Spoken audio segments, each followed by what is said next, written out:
Tokkoffaa viidiyoo kana ijoolleen shamarran reef haaraa biyyaa bahaa jirtan reef biyya arabaa dhufaa jirtan na dhaggeeffadhaa. Isin ammallee mi'aa qarshii hin argine. Gaafii obboleettiin keenya tokko na gaafatte ani yeroo baay'ee viidiyoo keenya hordofaa gorsa keerraayis waa baay'een irraa baradhee galatoominaan jette anillee na hordofuu keetiif galatoomii isin jechuun barbaada. Kanatti aansuudhaan gaafiin si akka jedha. Ani ergan dhufe reefa waggaa tokko gahaa akkuma ani dhufeen ji'a tokko keessatti mucaa tokko wal jaallachuu eegallee jette. Duraan biyyumatti wal beeknaa garuu ergan biyya arabaa dhufee wal jaallachuu eegallee. Yeroo muraasa keessatti erga wal barree nikaansii godhadha naan jedhee ani immoo kaayyoon biyyaa ba'eefan qaba waan ta'eef maatii koo hojjedhee jijjiiruu mataa koo jijjiiruu kana kaayyoon biyyaa ba'e waan ta'eef hammaa fi naaf hin mijatun jedheeni. San booda ji'a muraasa booda ammasii birrii naa ergii naan jedheetti. Damuuza koo ji'a tokkoon ergan ergeefi ka'ee ammas yeroo muraasa wayii taa'ee ka'ee rakkadhee birrii ergi naan jedhee.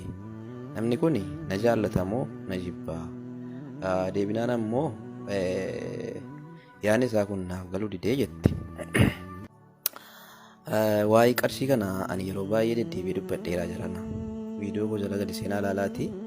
Waa'ee namni isin jaallatu birrii isin gaafachuu yeroo baay'ee deddeebi'ee dubbadheera. Tokkoffaa viidiyoo kana ijoolleen shamarran reef haaraa biyyaa bahaa jirtan reef biyya arabaa dhufaa jirtan na dhaggeeffadhaa. Isin ammallee mi'aa qarshii hin argine. Mi'aa qarshii hin argine akka itti abdanii fidaattanullee homaa isinitti hin dhagahamu jechuudha hammaaf. Kanaaf viidiyoo kana sirriitti dhaggeeffadhaa, sheer walii godhaa. Asirratti wanta isin jechuu barbaadu obboleettii kiyyaa kanaayyuu hafteetta. Osoo nikaasii godhatee sila nama akkaawuntii nigdi baankii Itoophiyaa si baafate ta'eera sila. Dhiirti gaafa biyya taa'ee nikaasii godhatu nikaasii godhachuu osoo hin taane inni akkaawuntii nigdi baankii Itoophiyaa yookaan baankii intarnaashinaanii Oromiyaa akka nama banateetii jechuudha. Walumaa galatti dubartiin biyya keessa ni dhibdee? Haadha manaa biyya keessa dhibdee? Hin dhibne numa jirtii. Guyyaarraa meeqa argaa oolaa? Kan haadha manaa namaaf taatu, kan bultiidhaaf taatu, kan kabajaasaaf qabdu guyyaarraa argaa oola. Rakkoon maalni? Rakkoon maniidha. Ijoollee biyya arabaa kanatti wanti biyya ta'anii achi as barbaadanuu fi rakkoon qarshumatiin dalagaattu. Dhiirtii ammaa fuuchuu dhiisira fuudhamu malee. Dubartiin ammaa heerumuu dhiifteetti fuuchuu malee. Zabana jijjiirame jiran bara jijjiirame. Dubartiin gaafa biyya arabaa baate gaafa ofiisiitti lafa bittee mana jaartee meeshaatti galfattee achii booda dhiira isii fuudhu barbaaddee ofiitti fudhattee galaatti. Dhiirti immoo dur akka beeknutti dhiirti cabsitee kiraa namaas hojjettee waan feete hojjettee lafas bittee lafa abbaartis ta'ee mana jaarrattee kabajaan naqxee intala durbaa tokko jaarsatti ergattee haasa'aattee nikaa godhattee fuuti. Hamma inni akkasii hin jiru. Walumaa galatti jechuudha. Hamma biyya ta'anii gaafa nikaasii godhatee birrii ergi mana lafa binnaa siin jedha. Birrii ergi mana irratti jaarraa siin jedha.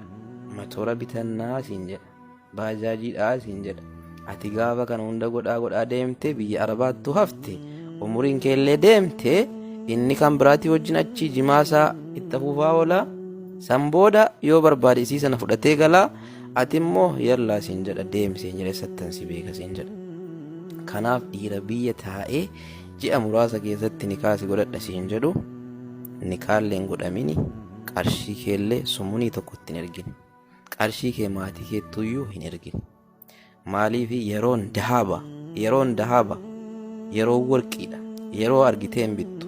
Guyyaan hadha dabarte kun bor hin deebitu. Sa'aatiin hadha darbite kun bor hin deebitu. Fayyaan hadha qabdu kun bor fayyaa dhabuu dandeessa.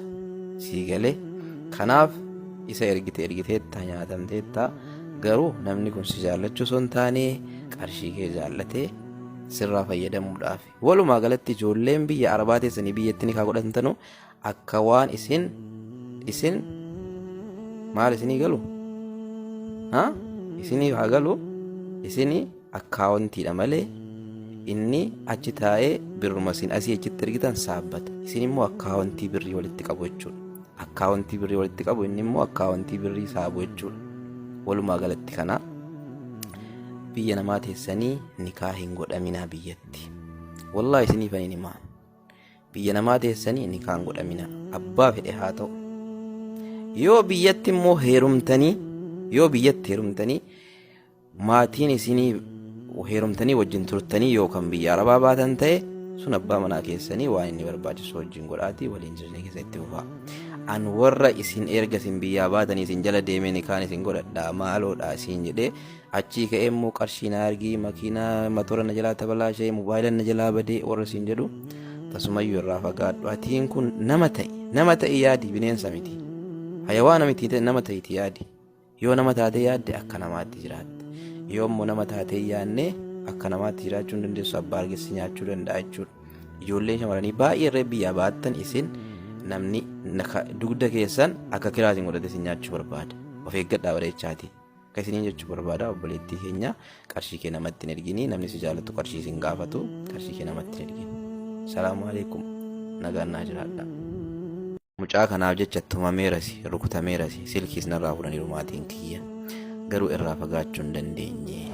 Akkasumallee mallattoo idoo balleessaa viidiyoo yeroo an gadhiise akka isin bira ga'u isinuma fayyada waan ta'eef akka isiniin jechuun barbaada. Obboleettiin keenya tokko gaafii wiqaata na gaafattee garuu anillee waan online irratti tureef hin deebifne. Akkas naan jette gaafiinsi mucaa baay'ee wal jaallannu tokko qabaa jette. Anillee baay'een isa jaalladha, innillee baay'ee na jaallata. Bu'aa bahii jireenyaa baay'ee keessa wajjin darbe. Mucaa kanaaf jecha tumameerasi, rukutameerasi, silkiis narraa fudhaniiru maatiin kiyya. Garuu irraa fagaachuu hin dandeenye. Namni kun nama amala qabu, nama naaf yaadu, nama takkaa guyyaa tokko jechuudha haraama rabbii haraaman sitti dalaganaan jedhee hin beekne. Wal arginaa waliin jiraannaa garuu guyyaa tokko nama karaa rabbiin hin feeneen na barbaade hin feene takkaa nama an ilaalcha akkasii irraa argee miti jetti. Namni kun bultiidhaan na barbaada. Anillee hedduu takkan isa jaalladha. Garuu maatiin kiyya isa hin fedhanuu jette. Maatii kiyya isa hin fedhanuu, obboleessi kiyya inumaayyuu yeroo baay'ee na tume jette. Yeroo baay'ee na tume akkanillee manaallee hin baane na godhee, akkan gabaallee hin nanni na godhee, akkan mana barumsaallee hin nanni na godha sababaa isaatiifi. An garuu mucaa kanan jaalladhaa waan an godhuu wallaalee gara maatii kiyyaatti hin goramoo gara isaatti hin goraa. Sababaan maatiin kiyya immoo isa jibbanii fi gosti isaa nuuf hin ta'u jedhanii jette. Furmaanni kiyya maal jette? Asirratti an waan natti dhaga'ame tokko sin gorsaa. Kan kanaa achi hawaasni koomentii irratti si haa gorsanu. Obboleettii keenya dhugaa rabbiitti karaan jaalalaa dhugaa kun hedduu tokko bu'aa bahii qabaa, hedduu tokko chaalenjii qabaa. Kana hunda keessa darbanii wal argachuudha abbaa rabbiidheetti wal argata. Yoo bisaaniin midhaan namaa wal bira jiraate nama wal argata. Yoo immoo bisaaniin midhaan hin jirre wal jaallattaniidhaaf wal argatamuu hin danda'amu jechuudha. Kun kana inni kan biraa waa'een gosaa yookaan qacceen kun biyya keenyatti baratamaadha. Jimma natti fakkaata. Akka biyya keenyaatti baay'ee tokko baratamaadha, baay'ee tokko waan namni sirriitti eeggatudha. Kanaaf wanti hadha bade tokko immoo bor sirrachuu hin danda'u. An akka obboleettii kiyyaatti yoon sitti hime fakkeenyaaf gosa kana rabbiin akka nu ittiin wal barruuf nu kaa'e. Garuu namni immoo waan kana aadaa godhate. Ilmi namaa kan ittiin wal caalu rabbiin sodaa qofa malee gosaanii miti. Qabeenyaan wal hin caalu rabbiin sodaa qabaachuu qofaan ilmi namaa wal caala jechuudha. Kanaaf erga kana ta'e wanti kun immoo erga hawaasa keessatti baratamaa ta'e, erga wanti kun waan hawaasaa ta'e, maatiin keellee waanuma hawaasaa keessa jiranii waan hawaasni aadaa godhate kana jarrillee aadaa godhachuun jaraaf waanuma barbaachisuudha. Tokko lammaffaa immoo si qofa irratti osoo hin taane bor obboleessi kee yoo ka'ee mana nama tokkoo dhaqe, obboleessi kee yoo ka'ee intala nama tokko fuuchuudhaaf yoo ka'ee mana nama tokkootti ergatee gosti isaa maali jedhanii gaafatu. Gaafa gosti isaa akkana jedhanii obboleettiin isaa nama akkasitti heerumtee jirti utuu gosti jaraa akkas ta'e akkamitti biloon sun fuudhaa jedha maatiin mucattii sanaa jechuudha. Kanaaf sirratti qofa osoo hin taane obboleeyyan kee irratti illee dhiibbaa qabaata wanni kun. Saniif maatiin keellee waan kana jibbuu danda'anii walumaa galatti rabbiin hiree keessan isiniif haa tolchu malee waa'een gosaa kun baay'ee baratamaadha. Nama akka mataa kiyyaatti obboleettiin kiyya nama gosti isaa nuun taanitti heerumu hin jaalladhu dhugaa rabbii waan hawaasa keessaati. Maaliif bor sababaa isiitiin ilmaan kiyyaatti wanni sun dhiibbaan sun darbaa deema jechuudha. Namni yoo ati hadha obboleessi kee yoo ka'e bakka tokko fuudhe nama gosti isaa isiniin hin qixxaane tokko dhaqee fuudhe akkuma ammaa himeeraan dubbii kee dogongoratti hin fudhatinaa. Namni kan wal caaluun sodaa rabbii qofa. Garuu kun waan hawaasa keessatti baratamaa waan ta'eef dubbataa jira. Kanaaf yoo an hadha ka'ee dhaqee intala nama tokkoo fuudhe yookaan obboleessi kee ka'ee dhaqee intala nama gosti keessanii isin madaalli tokko ka'ee dhaqee fuudhe namni bor dhufee si haasa'atu si dubbatatullee akkamitti ebeluun sun obboleessi akkamitti dhaqee nama sanarraa intala fuudhee jedha. Ilmoon isaallee bor yoo nama bira dhaqxee haati isaatu akkasii jedhama. Kanaaf wanta akkanaa waan baratamaadha. Maatii kee mari'achiisii waan maatiin kee hin feene ittiin galin.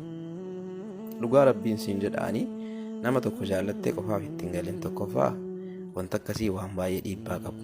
Osoo waan sanarraa hin hafne otoo fakkeenyaaf qabeenyaan qabu namni kun rakkataadha siin jedhanii itti heerumuu dandeessa.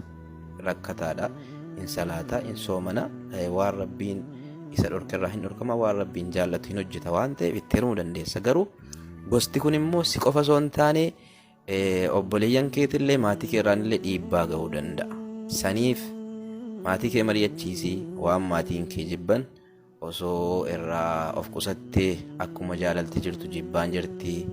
Sababaa immoo hadha si walitti dhaqxaniin bor maatiin keessanillee baduu yaani nama birattillee akka hin taane ta'uu deema. Ilaalcha biraa namni fudhata waan ta'eef osoo itti teessee yaadde gaarii natti fakkaata akka mataa kiyyaatti.